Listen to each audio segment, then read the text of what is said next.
Good morning. Welcome to Kawartha Community Church, if you weren't welcomed earlier on. We're continuing along in our series on trust, and this morning I'm going to be looking into a really rich Old Testament passage. So I'm reading from 2 Samuel chapter 3, verses 6 to 12. 2 Samuel 3, verses 6 to 12. During the war between the house of Saul and the house of David, Abner had been strengthening his own position in the house of Saul. Now Saul had had a concubine named Rizpah, daughter of Aiah.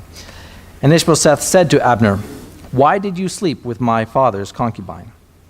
Abner was very angry because of what Ishbosheth said. And he answered, "Am I a dog's head on Judah's side? This very day I am loyal to the house of your father Saul and to his family and friends. I haven't handed you over to David. You now accuse me of an offense involving this woman. May God deal with Abner, be it ever so severely, if I do not do for David what the Lord promised him on oath, and transfer the kingdom from the house of Saul and establish David's throne over Israel and Judah from Dan to Beersheba." Ishbosheth did not dare to say another word to Abner because he was afraid of him. Then Abner sent messengers on his behalf to David. "Whose land is it? Make an agreement with me, and I will help you bring all Israel over to you." Would you trust Abner? Should David?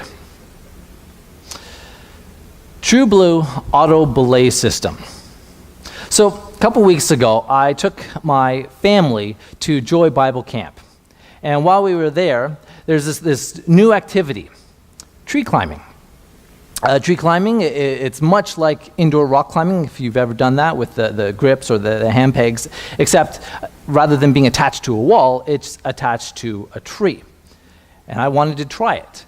And within the group that I was in, I was the first person to suit up and to scale this maybe 30-foot height. And I got to the top, and as I got to the top, that's when I realized the newness of this experience for me. You see, I've been indoor rock climbing many times before, but always was belayed by a person. And here, I was attached to this True Blue Auto Belay System, which I had never tried before. And as I got to the top and I looked down, and this young lady who was facilitating the climb had said, "Just sit back and let go of the tree." Really? Just let go of the tree. And it was in that moment that I realized that I was putting my safety, my well-being in the hands of this True Blue Auto Belay System. Or more to the point, I was about to put my safety and well-being in this 18-year-old, 19-year-old lady from Bancroft. Could I do that? Should I do that? I took the line and I gave it a tug. You know, and you're thinking kind of like a car seatbelt. You're hoping it's just going to jerk to a stop. It didn't. No, it just followed through. I'm like, is this normal? And she said yes. And she repeated her instructions just to sit back and let go of the tree. Should I trust her? I mean, considering the consequences if this should fail. Would you? Well, I did what I think any rational person would do under the circumstances. And I know that it's what any rational person would do because, well, I was the first person to attempt this. I saw that most of the people who came after me did the very same thing, even though they had actually seen this system. And so I'm actually going to run a clip of one of the people who came after me. His name is Craig. And what you're going to see is this is right at the top, right where he's at that point where he's now going to start coming down, and you can just run the clip whenever you have it there. And here he is.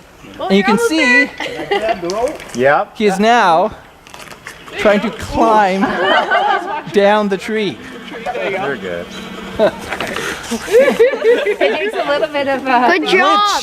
Which, might I point out, is a lot harder than trying to climb up the tree. And so, yes, that is what I did. I started to climb down, and I climbed down maybe 5, maybe 10 feet when I finally stopped, and I did push off and let go of the tree. And as you can see in the video, and as you can see here today, I'm fine. It worked. Everything's okay. But even those who had seen this system work, as you could see, still found it difficult, doing what seemed so unnatural under the circumstances. Giving trust. And now, David has to decide if under these circumstances, which are so unnatural, is he willing to give trust to Abner? Well, who is Abner anyways? Let's get some context here. So Abner, we first see Abner in 1 Samuel chapter 14. Now, a bit of a kind of a reference thing. 1 Samuel and 2 Samuel, those two books might as well be treated as one book. I mean, the one story finishes off while the other one begins. And in 1 Samuel 14, what we see is Abner is, and you can see it here, he's a cousin of Saul. I know there's a lot of information, but the main thing I just want to point out is they're cousins. And King Saul appoints Abner as the commander of his army. Then in 1 Samuel 17, we have the story of David and Goliath. And it is after that episode that King Saul says to Abner, who is this David? And Abner says, well, I don't know. But Abner goes and retrieves the young David to come and to speak to Saul. Then in chapter 20, we see that the friendship between David and Jonathan is growing stronger and stronger. But while that friendship is growing stronger, the tension between King Saul and David is also increasing. And it's in chapter 20 that King Saul decides to throw a festival. There's new moon festivities, and there's a big meal, and he puts out an invite to David. But David is a no-show. So David's seat remains empty. But while David's seat remains empty, who is sitting beside Saul? Abner. And then we see, as we go into chapter 26, that Saul and his men are pursuing David. They're trying to kill him. And as they're pursuing David, who is leading those men? Abner is. Abner is out to kill David. And during this pursuit, David sneaks into their camp while they're sleeping at night. He sneaks into their camp and he steals King Saul's spear and his water jug. And the next morning, from a bit of a distance, David shouts into the camp, and he actually taunts David. He does so. Let me just read what he says. This is verses 14 to 16. He, David, called out to the army and to Abner, son of Ner, "Aren't you going to answer me, Abner?" Abner replied, "Who are you who calls to the king?" David said, "You're a man, aren't you? And who is like you in Israel? Why didn't you guard your lord the king? Someone came to destroy your lord the king. What you have done is not good. As surely as the Lord lives, you and your men deserve to die, because you did not guard your master, the Lord's anointed. Look around you. Where is the king's spear and water jug that was near his head?"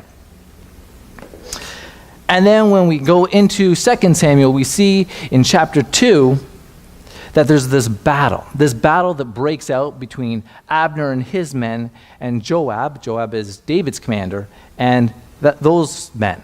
This battle breaks out. And we'll talk about it more later, but the point is, in this battle, Abner actually kills one of David's nephews in chapter 2.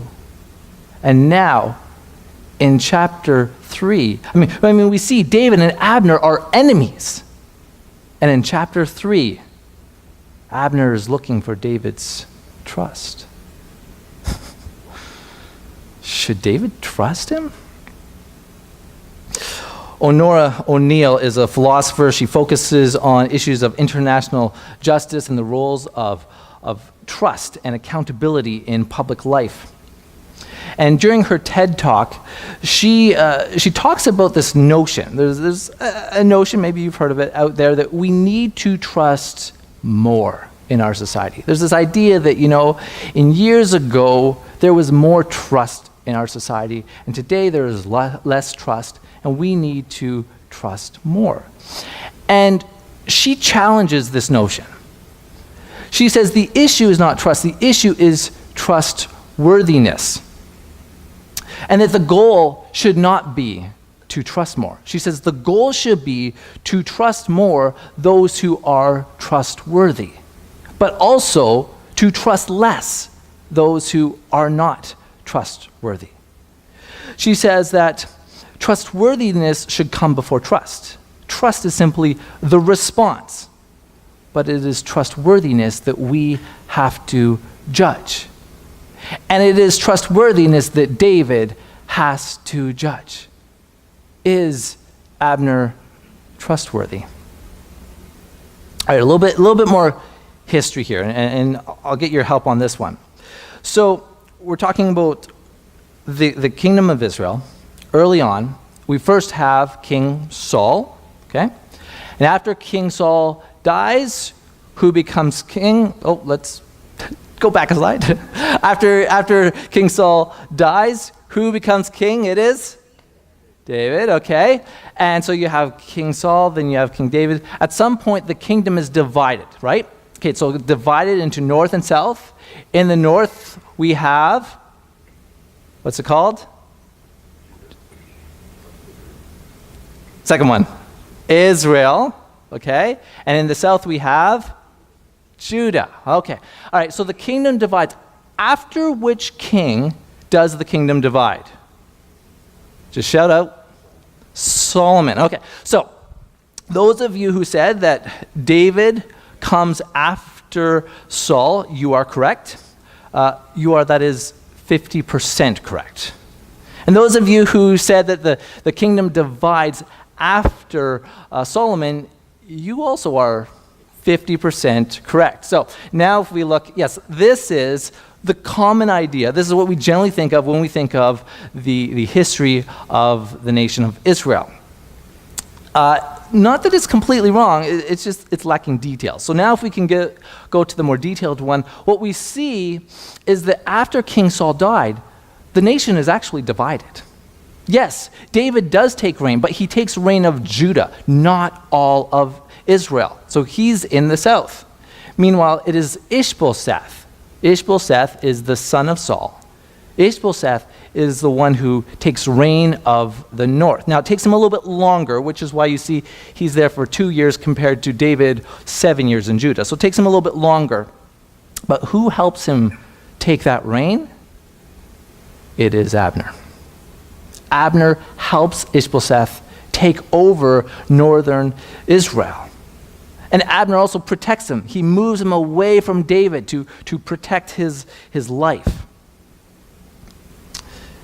And then we see this battle that I spoke of before in 2 Samuel 2, where Abner is leading his men against David's men. And he kills David's nephew. And now in chapter 3, Abner's looking to David for a job. And not just any job. I mean, this is a significant job that if David is to wrongly trust this man, I mean, his whole kingdom is in jeopardy. His very life is in jeopardy. Can he now place trust in Abner? Well, let's see what happens. So we finished off at verse 12, where it said, "Then Abner sent messengers on his behalf to say to David, 'Whose land is it? Make an agreement with me, and I will help you bring all Israel over to you.' And then in verse 13, 'Good,' said David, 'I will make an agreement with you.'" And it goes on from there. But the point being is that David does trust Abner. He does. And it works out for him. So after that conversation, we see in the latter part of this chapter that Abner leaves Judah, he goes back north to Israel, and he starts speaking to all the leaders there. Probably not Ishbosheth, but all the other leaders. And he wins them over to David's side. Now, think about that for a second. When you think of the history of Israel, and when you think of Israel's kings, who is David? David is probably the greatest king, certainly among the greatest kings of Israel. And yet, would that have been the case had it not been for Abner? It is with Abner's help that David is able to unite this nation, north and south, bring it together and to hold it together for 2 more generations, for David's generation and then for Solomon's generation. It is Abner who helped David do that. One of the greatest kings, if not the greatest king in Israel. And it's with Abner's help that David was able to establish power. But why would David trust Abner?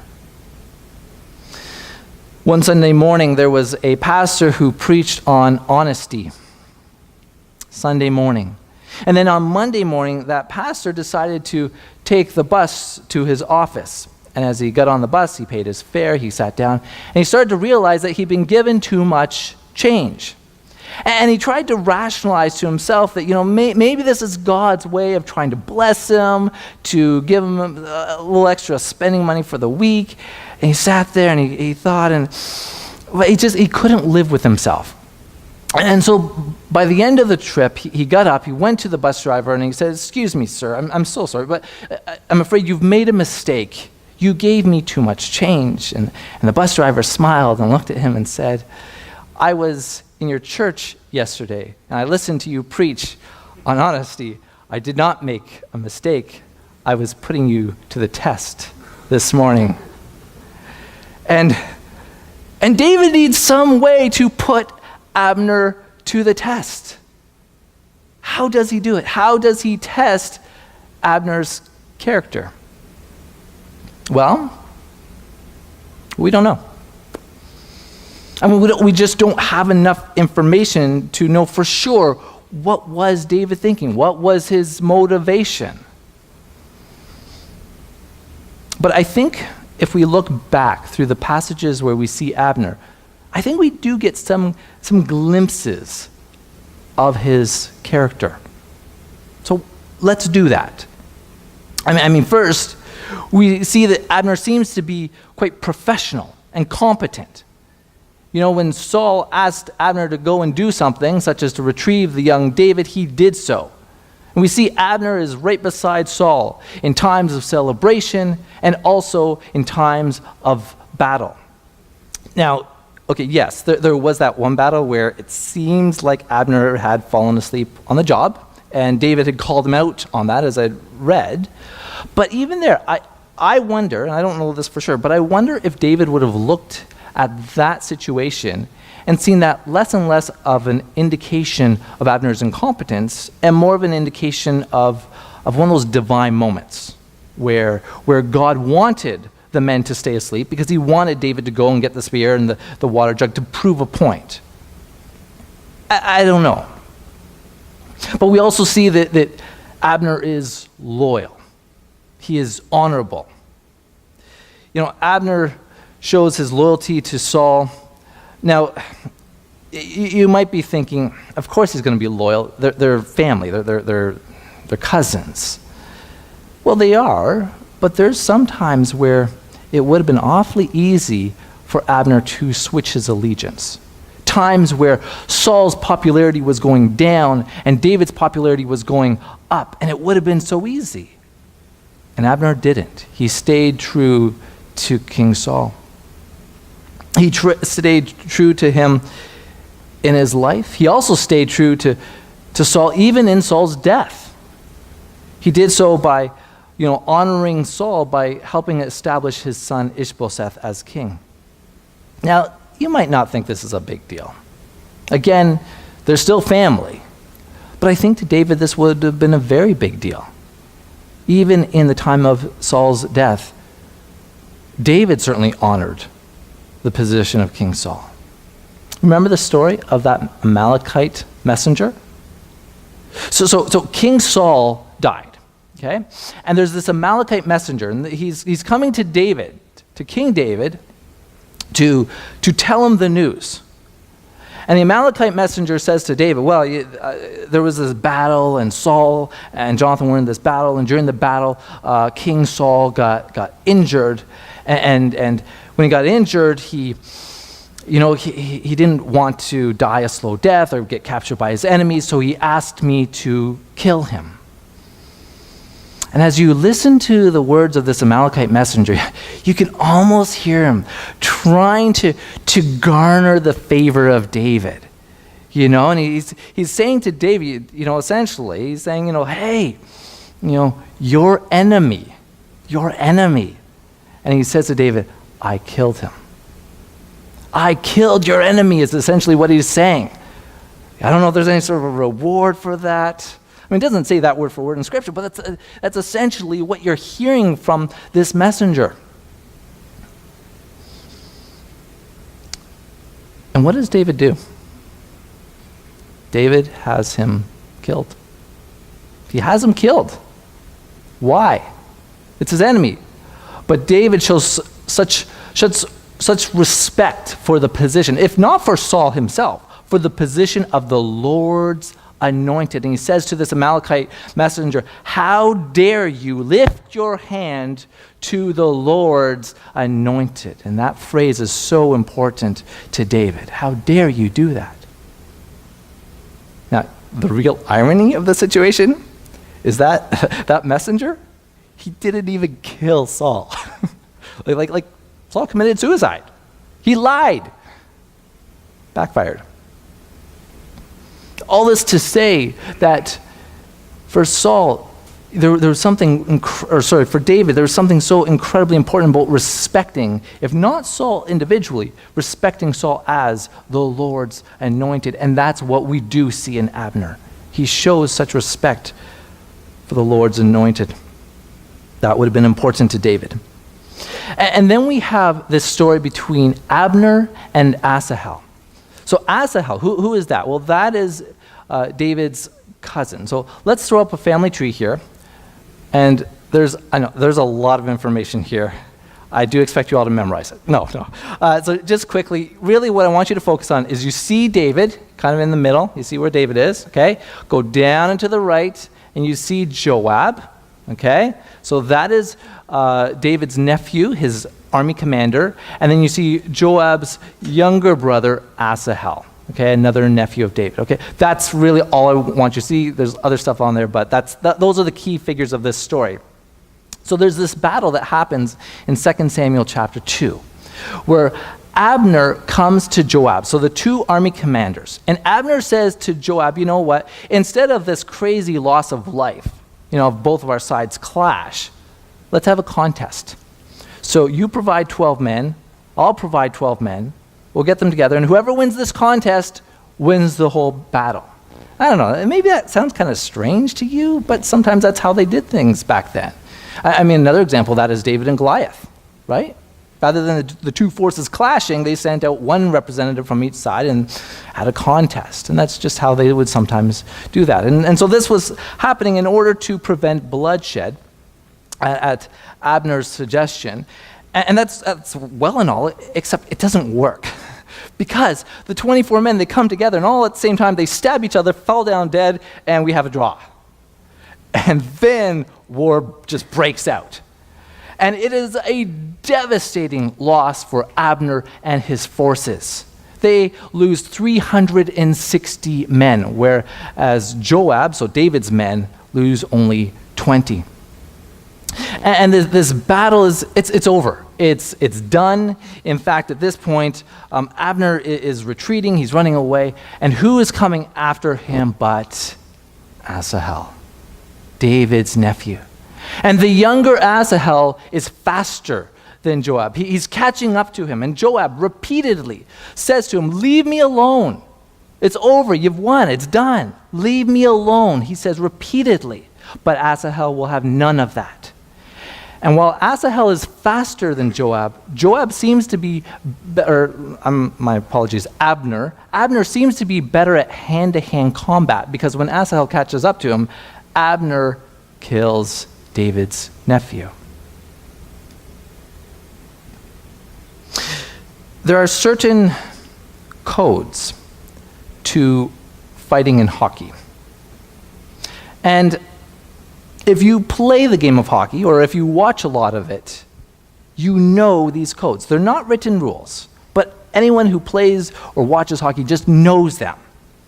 For example, you do not aggress the other team's goaltender. You just don't do that.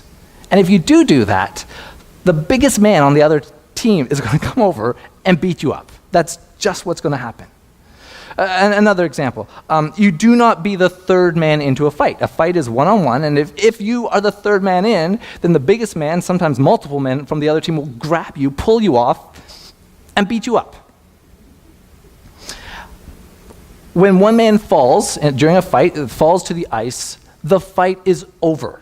It is done. You do not continue. And if you do continue, then surely the next time play resumes and you're on the ice, you're going to get beat up. Like that's just what's going to happen. Now these codes, they don't necessarily justify fighting in hockey. But what they do is they demonstrate a certain honor among combatants. And in this moment, Abner is appealing to a certain code when he's saying to Asahel, "Stop, leave me alone." And Asahel doesn't stop. And Asahel is killed. But while Asahel is killed, Abner retains his honor. And so even in David's eyes, who's looking at this situation and hearing of his nephew who's been killed, even David would have recognized the honor that Abner exhibited in that exchange. And then we have the story that I read this morning, the story of Abner and Ishbosheth. So again, Ishbosheth is the son of Saul that Abner helped to make king of Israel. And in 2 Samuel 3, Ishbosheth accuses Abner of sleeping with Rizpah. Rizpah being one of King Saul's concubines. This is after King Saul had passed away. And you have to appreciate the severity of this accusation. You see, back in that day and age, to sleep with a king's concubine is to undermine his authority and oftentimes to make a run at the throne, to overtake the king. And so Ishbosheth is not just accusing Abner of adultery, he is also accusing Abner of treason. And let's look again and see how Abner responds. Verse 8, I'm starting at. Abner was very angry because of what Ishbosheth said, and he answered, "Am I a dog's head on Judah's side? This very day I am loyal to the house of your father Saul and to his family and friends. I haven't handed you over to David, yet now you accuse me of an offense involving this woman. May God deal with Abner," and it's him speaking. So, "may God deal with me, be it ever so severely, if I do not do for David what the Lord promised him on oath, and transfer the kingdom from the house of Saul to establish David's throne over Israel and Judah from Dan to Beersheba."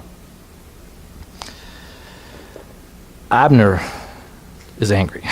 He is really angry. Now, again, we don't have all of the details here, so we don't know exactly what's happened. One possibility is Abner's angry because maybe he did not sleep with Rizpah. And maybe it was just a rumor that got started and it went to the king, and the kingdom believed the rumor over Abner. That's one possibility. Another possibility is maybe he did sleep with her. Maybe he did so, maybe he was just fond of her and he slept with her, but not as a way to overtake the kingdom. In fact, maybe, and again, I don't know, but maybe he did so trying to care for her. It would have been Ishbosheth's responsibility after Saul had died to care for this concubine. And maybe Ishbosheth wasn't doing his due diligence, and maybe Abner simply had compassion and was taking her in. We don't know. We don't know. But what we do know is Abner was really upset. And I think he was really upset because he had worked so long and so hard at building up and protecting his reputation as someone who is competent and honorable and trustworthy, his character, only now to have Ishbosheth questioning him.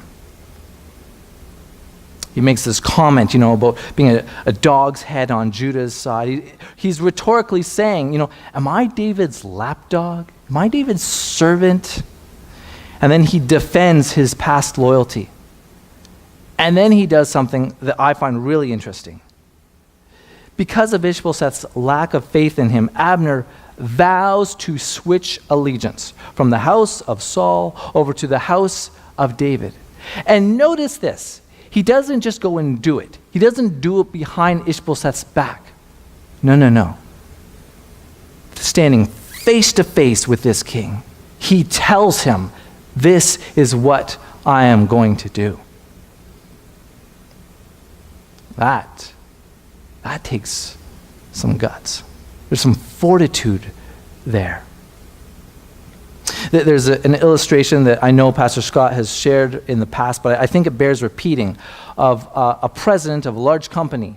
And he was visiting one of the local offices. And while he was there was a phone call that came in for him, and one of the workers who took the phone call said to the president, there's a phone call for you. And the president said something along the lines of, just tell them I'm not here. And the worker said, it's for you. And the president, obviously perturbed, took the phone call and afterwards said, give me one reason why I don't fire you. And the worker said, if I would lie for you, I would lie to you. If I would lie for you, I would lie to you. And Abner will have none of that. He is not going to be one to lie to Ishbosheth or to anyone else.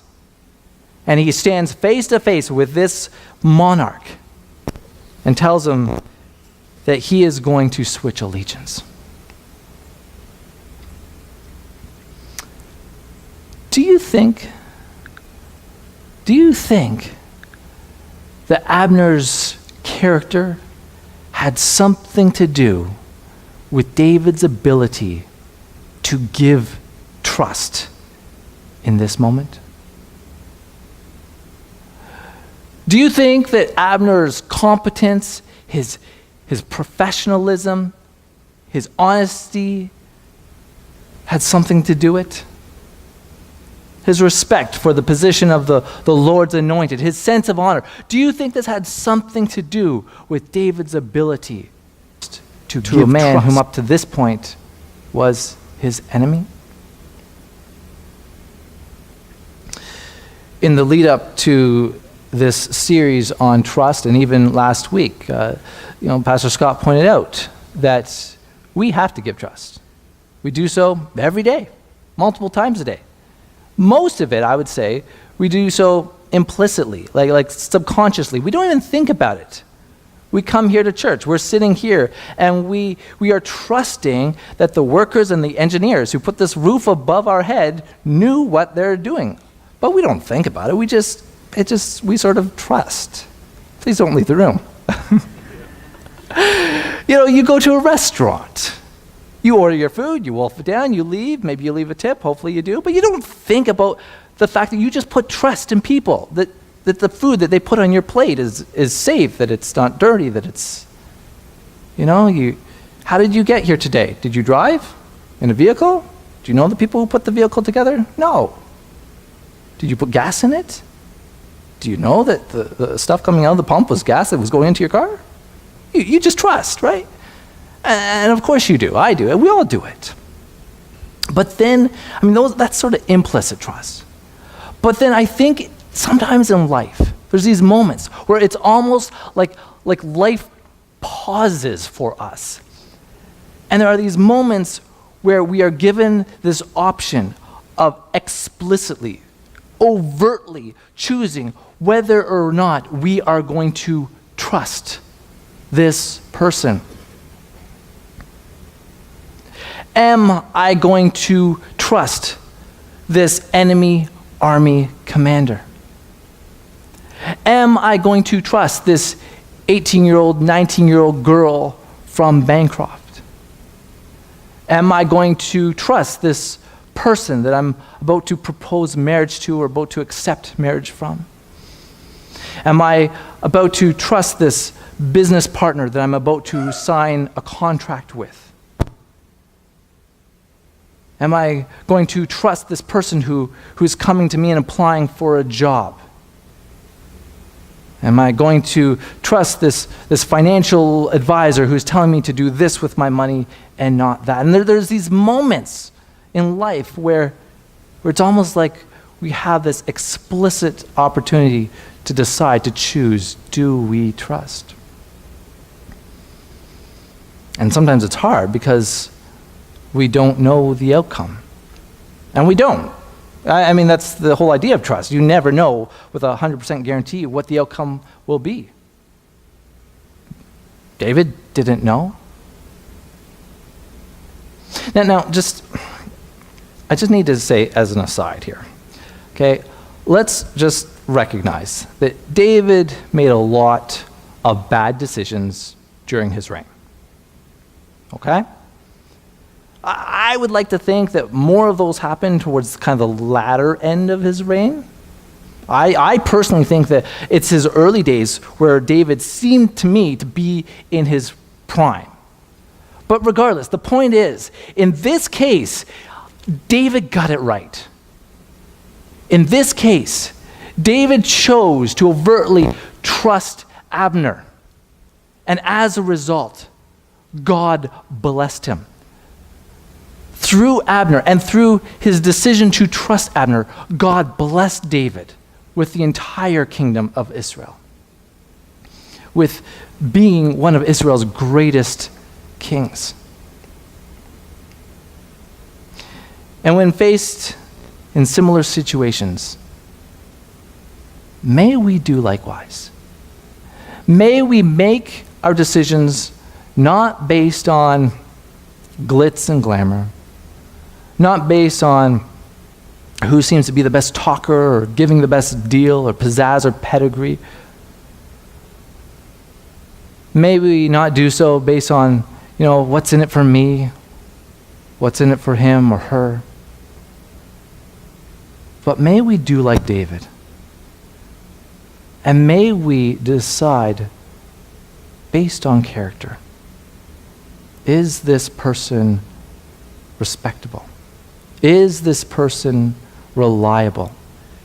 Is this person competent, professional? Is this person trustworthy? Let us pray. Dear Heavenly Father, we thank you for the richness of your word. And in this particular case, Lord, for the examples of David, of Abner, and for this reminder that there are times where it can be so easy to be swayed by what other people are doing, by who seems to be offering us the most or the easiest, the shortcut. Lord, I pray that we would look, much like you talk about in Scripture, we would look to the heart. we would look to the character of people. And Lord, please grant us wisdom in being able to see that in people, as we sometimes are confronted with difficult decisions on who to trust. We pray all this in your holy name. Amen. Amen. I'm going to ask for the baskets to go around. I'm not sure who's on the basket duty today, but we have innies and outies. So the first set is what you take out of. And then, of course, after that, there'll be some baskets going around that you put everything into.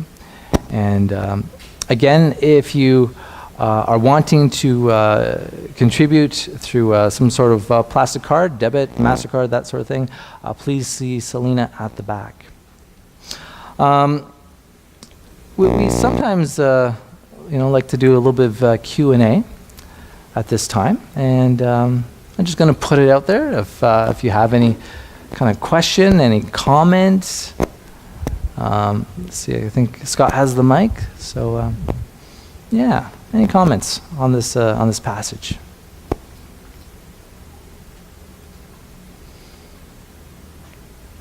Nice and quiet today.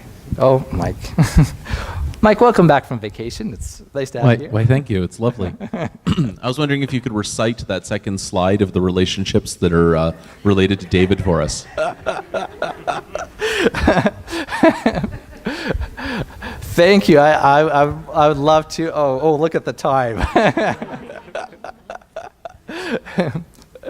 Anyone else? Yes. At the back. Yep.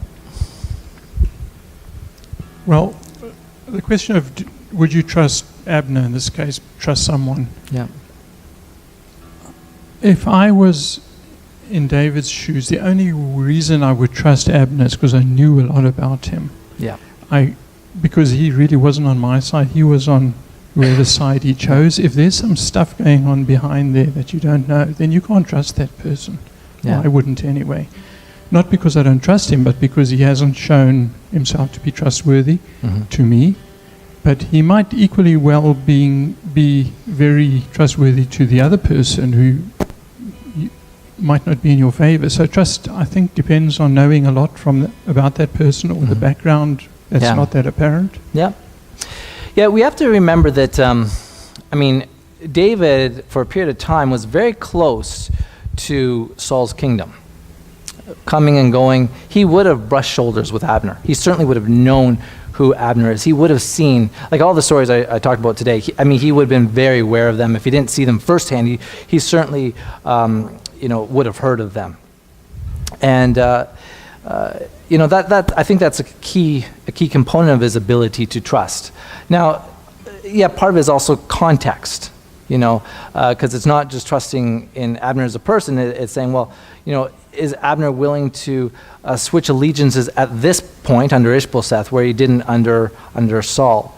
And certainly that requires maybe knowing a little bit about Ishbosheth and who he was as a person, and also having confidence that, that David was God's anointed.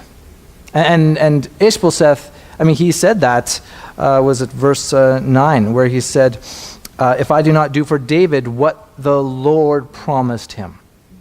Right?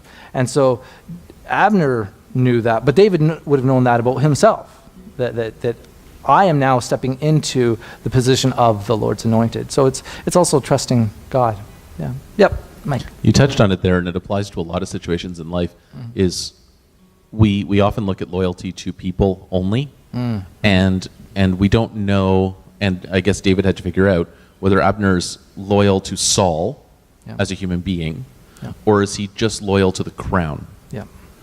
And if he's loyal to the crown, he'll be loyal to whomever is in power. And if he's loyal to Saul, David has a problem. Yeah. And that's, we look at people sometimes and we forget to question the motivation. Is the person, loyal to the company, or are they loyal to you? Are they loyal to, the person that they know, or are they just loyal to the title that they hold? Yeah. You're absolutely, and that would have really come back to him knowing Abner so well, which he would have in all the time that he would have spent, as I said, kind of brushing shoulders with him. Yeah, good. One last question? Anyone? Yes, right here, Doug. Yeah, so just, you've talked about, the idea of trusting people who are trustworthy. Yeah. So the flip side of that is, in 38 years in business, I've never seen the idea of being trustworthy or having integrity be a bad idea. Yeah. It's always the right thing to do the right thing, Yeah. even if it appears to not benefit you specifically as a business person. Yeah. So that's just the flip side of that. That's right. Yeah. Yeah, certainly my focus today was more on do we or do we not give trust to others, but you're right, that's the flip side, which is, I believe, a sermon coming up in the very near future, so I didn't want to go too far into that. But yes, it's asking, and how do I act? Absolutely. Thank you for that comment. So John, if I can hand it over to you. Yeah, for sure. Why don't you stand?